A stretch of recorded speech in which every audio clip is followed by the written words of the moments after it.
How ancient Africans solved problems without modern tools. Long before machines, screens, or electricity shaped daily life, entire African civilizations rose, adapted, and flourished. They faced droughts, diseases, conflicts, and the challenge of survival, just like humans do today. Yet they solved problems without modern tools, not because they lacked intelligence, but because they understood something deeper. They understood their world. Ancient Africans observed nature closely. They watched the movement of the sun, the stars, the seasons, the winds, and the soil. From observation came knowledge. From knowledge came solutions. In many societies, time itself was measured without clocks. Farmers knew when to plant and harvest by reading the sky and the behavior of animals. Astronomical knowledge guided agriculture, navigation, and ceremonies. Stone circles, earth mounds, and sacred sites were aligned with celestial events, showing a precise understanding of astronomy passed down through generations. Cities like Great Zimbabwe were constructed with massive stone walls, perfectly balanced without mortar. Mud brick homes in the Sahel were designed to stay cool in extreme heat.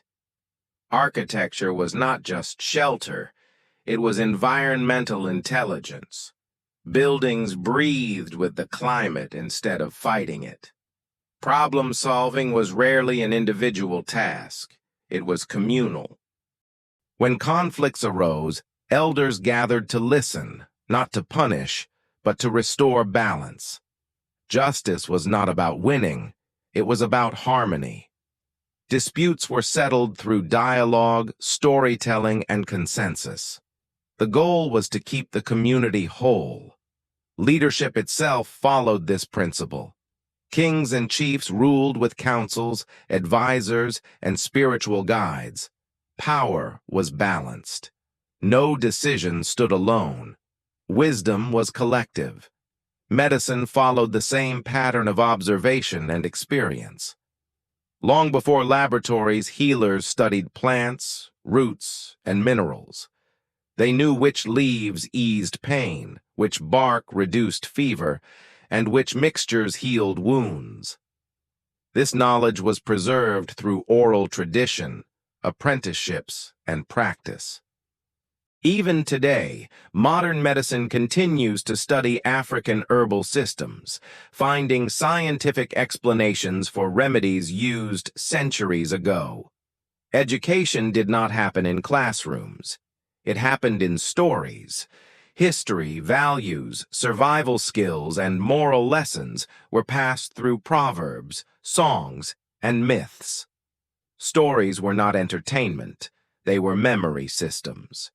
They carried knowledge across generations without books or writing. Children learned by watching, by doing, by listening. Problem solving was learned through life itself. When resources were scarce, ancient Africans adapted rather than exhausted the land. They practiced crop rotation, soil preservation, and sustainable hunting. Nature was not something to dominate, it was something to cooperate with.